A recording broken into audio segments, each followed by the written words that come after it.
ಸ್ನೇಹಿತರೆ, welcome to my YouTube channel. ಎಲ್ಲ ಹೇಗಿದ್ದೀರಾ? ಚೆನ್ನಾಗಿದ್ದೀರಾ ಅಂತ ಭಾವಿಸ್ತಾ ಇದ್ದೀನಿ. ಯಾರೆಲ್ಲ ನನ್ನ ಚಾನಲ್ಗೆ ಸಬ್ಸ್ಕ್ರೈಬ್ ಮಾಡಿಲ್ವ, ಪ್ಲೀಸ್ ಸಬ್ಸ್ಕ್ರೈಬ್ ಮಾಡಿ, ಶೇರ್ ಮಾಡಿ, ಕಮೆಂಟ್ಸ್ ಮಾಡಿ ಸ್ನೇಹಿತರೆ. ನಾನು ನಿಮಗೆ ಸೂಪರಾಗಿರುವಂಥ ಹಾಗಲಕಾಯಿನ ರೆಸಿಪಿನ ತೊಗೊಬಂದಿದ್ದೀನಿ. ಅಸ್ತಮ ಸೇರಿದಂತೆ 10 ರೋಗಗಳಿಗೆ ರಾಮಬಾಣ ಹಾಗಲಕಾಯಿ ಗೊಜ್ಜು ಸ್ನೇಹಿತರೆ. ತುಂಬಾ ಚೆನ್ನಾಗಿರುತ್ತೆ. ನೀವು ಒಂದು ಸಲ ಮನೇಲಿ ಟ್ರೈ ಮಾಡಿ, ಮತ್ತೆ ನೀವು ಮನೇಲಿ ಮಾಡ್ಕೊಂಡು ತಿನ್ನಬೇಕು ಅನಿಸುತ್ತೆ. ಅಷ್ಟು ಚೆನ್ನಾಗಿರುತ್ತೆ ಸ್ನೇಹಿತರೆ. ಹಾಗಲಕಾಯಿ ಗೊಜ್ಜಂತೂ ತುಂಬಾ ರುಚಿಯಾಗಿರುತ್ತೆ. ಮನೇಲಿ ಎಲ್ಲರೂ ಈ ರೆಸಿಪಿನ ಟ್ರೈ ಮಾಡಿ ಸ್ನೇಹಿತರೆ. ಯಾರೆಲ್ಲ ಹಾಗಲಕಾಯಿ ತಿನ್ನಲ್ಲ, ಇಷ್ಟ ಇಲ್ಲ ಅನ್ನೋರೆಲ್ಲ ಈ ರೀತಿ ಮಾಡ್ಕೊಂಡು ಆರೋಗ್ಯಕ್ಕೆ ತುಂಬಾ ಬೆನಿಫಿಟ್ ಇದೆ ಸ್ನೇಹಿತರೆ. ಈ ರೀತಿ ಮಾಡ್ಕೊಂಡು ತಿನ್ನೋದ್ರಿಂದ ಹೆಲ್ತು ಚೆನ್ನಾಗಿರುತ್ತೆ, ಬಾಯಿನೂ ರುಚಿ ಇರುತ್ತೆ. ಹಾಗಲಕಾಯಿ ಎಷ್ಟು ಒಳ್ಳೆಯದು ಅಂದರೆ ತುಂಬಾ ಒಳ್ಳೆಯದು. ನಾನಿವಾಗ ನಿಮ್ಗೆ ತುಂಬಾ ನೋಡಿ ಸ್ನೇಹಿತರೆ, ಹಾಗಲಕಾಯಿ ತೊಗೊಂಡಿದ್ದೀನಿ ನೋಡಿ, ತುಂಬಾ ಸಣ್ಣಕ್ಕೆ ಹಚ್ಕೊಂಡಿದ್ದೀನಿ.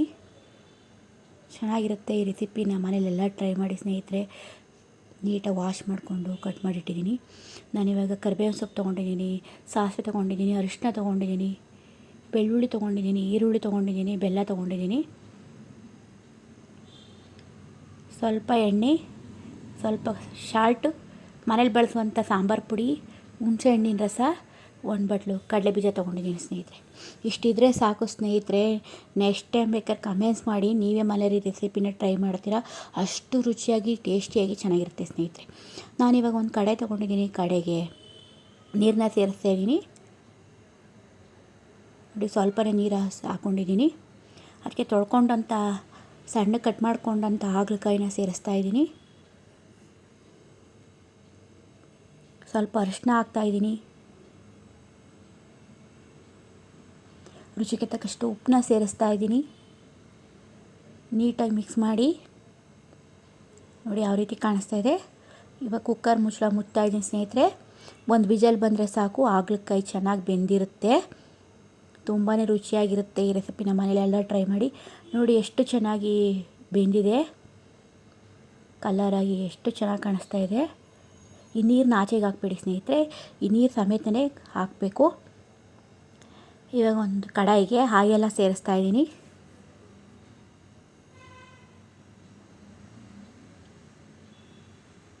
ನೋಡಿ, ಎಣ್ಣೆ ಬಿಸಿ ಆಗ್ತಾ ಇದೆ. ಬಿಸಿಯಾದ ಆಯಿಲ್ಗೆ ಸಾಸಿವೆನ ಸೇರಿಸ್ತಾ ಇದ್ದೀನಿ.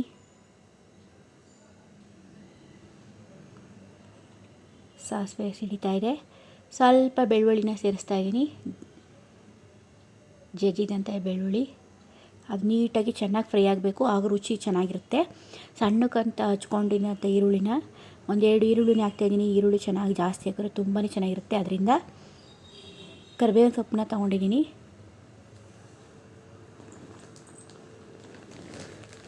ಸ್ವಲ್ಪ ಸಿಮ್ಮಲ್ಲೇ ಇಟ್ಕೊಂಡು ಫ್ರೈ ಮಾಡಬೇಕು ಸ್ನೇಹಿತರೆ.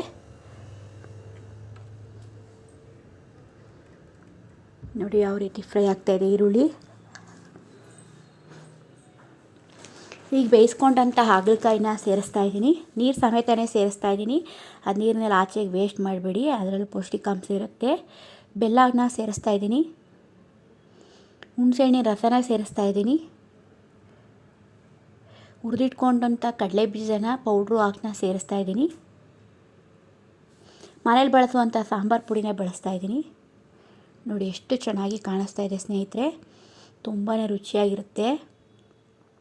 ಈ ರೆಸಿಪಿನ ಮನೇಲಿ ಟ್ರೈ ಮಾಡಿ. ಕಡಲೆ ಬೀಜದ ಪುಡಿ ಹಾಕೋದ್ರಿಂದ ಮತ್ತಷ್ಟು ರುಚಿ ಚೆನ್ನಾಗಿರುತ್ತೆ. ತುಂಬಾ ಬೇಕಾದ್ರೆ ರೈಸು, ಮುದ್ದೆ, ಚಪಾತಿ, ದೋಸೆ ಎಲ್ಲ ತಿನ್ಬೋದು. ನೋಡಿ ಯಾವ ಥರ ಚೆನ್ನಾಗಿ ಬೆಂದು ಎಣ್ಣೆ ಕಾಣಿಸ್ತಾ ಇದೆ ನೋಡಿ ಸ್ನೇಹಿತರೆ. ಅದಕ್ಕೆ ಸ್ವಲ್ಪ ಕೊತ್ತಂಬರಿ ಸೊಪ್ಪನ್ನ ಸೇರಿಸ್ತಾ ಇದ್ದೀನಿ. ಚೆನ್ನಾಗಿ ರೆಡಿಯಾಗಿದೆ ನೋಡಿ, ತುಂಬಾ ಚೆನ್ನಾಗಿ ಕಾಣಿಸ್ತಾ ಇದೆ ನೋಡಿ ಸ್ನೇಹಿತರೆ. ಎಷ್ಟು ಚೆನ್ನಾಗಿ ಕಾಣಿಸ್ತಾ ಇದೆ, ತುಂಬಾ ಚೆನ್ನಾಗಿದೆ. ಎಷ್ಟು ಹೇಳೋಕ್ಕೂ ಅಷ್ಟು ಸಾಧ್ಯ. ಯಾರೆಲ್ಲ ಹಾಗಲಕಾಯಿನ ತಿನ್ನಲ್ಲ ಅಂತೀರಾ, ದಯವಿಟ್ಟು ಈ ರೀತಿ ಹಾಗಲಕಾಯಿನ ಮಾಡ್ಕೊಂಡು ತಿನ್ನಿ. ಚೆನ್ನಾಗಿಲ್ಲ ಅಂದರೆ ಬೇಕಾದ್ರೆ ನನಗೆ ಕಮೆಂಟ್ಸ್ ಮಾಡಿ ಸ್ನೇಹಿತರೆ. ನೀವು ಹೇಳಿದ್ದು ರೆಸಿಪಿ ಚೆನ್ನಾಗಿಲ್ಲ ಅಂತ. ಅಷ್ಟು ರುಚಿಯಾಗಿ ಅಷ್ಟು ಚೆನ್ನಾಗಿದೆ.